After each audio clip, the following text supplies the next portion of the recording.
Assalamualaikum warahmatullahi wabarakatuh. Perkenalkan, nama saya Angel Maulani Manik, NIM 170574201086. Saya dari Prodi Ilmu Hukum, Fakultas Ilmu Sosial dan Ilmu Politik, Universitas Maritim Raja Ali Haji. Baiklah, di sini saya akan menjelaskan sedikit terkait dengan permasalahan human trafficking atau sering disebut dengan perdagangan orang yang terjadi pada masa sekarang. Dan apa saja sih langkah-langkah yang bisa diambil pemerintah dalam pencegahan tindak pidana perdagangan orang itu sendiri. Lanjut saja kepada pembahasannya. Jadi menurut Susanto, selaku Ketua Komisi Perlindungan Anak Indonesia atau KPAI, banyak modus terbanyak pada saat ini terkait dalam kasus tindak pidana perdagangan orang itu adalah nikah kontrak, yang dimana banyak kawasan wisata yang angka nikah kontraknya itu cenderung cukup tinggi. Modus selanjutnya itu ada dengan cara modus membahagiakan dan menyenangkan anak-anak dengan memberikan anak-anak itu mainan, memberikan anak-anak itu makanan. Setelah itu tiba-tiba anak itu diculik dan diperdagangkan. Modus lainnya itu ada modus kejahatan seksual dan juga modus penjualan produk berbahaya. Contoh kasusnya itu ada wisata seks halal yang berada di puncak, yang dimana wanita belia dijajakan atau dijual kepada warga negara asing dengan tarif mulai dari 300.000 hingga 10 juta, dengan 40% diambil oleh tersangka atau pelaku tindak pidana perdagangan orang.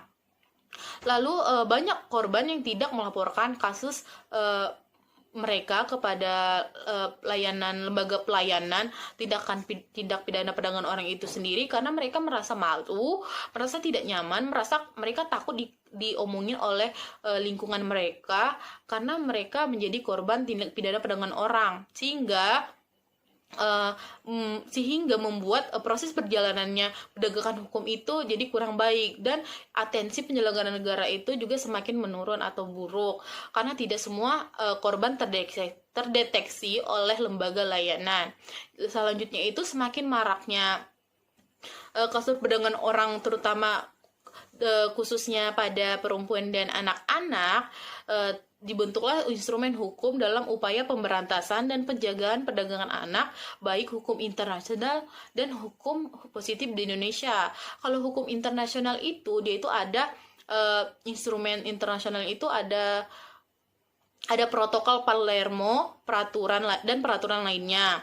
Kalau di Indonesia itu, hukum positif Indonesia itu ada upayanya dengan hadirnya Undang-Undang Nomor 21 Tahun 2007 tentang pemberantasan tindak pidana perdagangan orang, dengan harapan agar dapat menjadi solusi atas penegakan hukum bagi korban-korban perdagangan orang di Indonesia.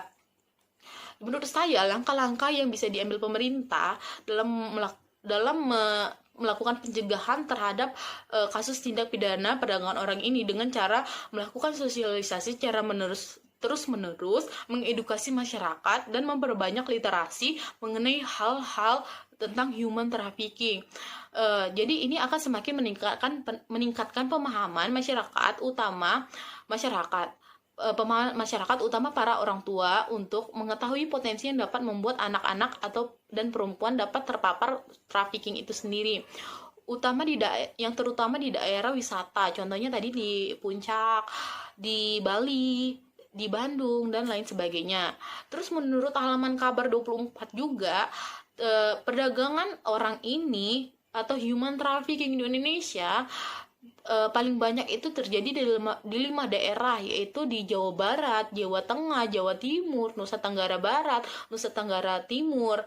Jadi karena kurangnya pengetahuan itu sendiri, jadi dimana pemerintah harus giat lagi melakukan sosialisasi dan mengedukasi masyarakat yang di daerah-daerah yang rentan itu sendiri.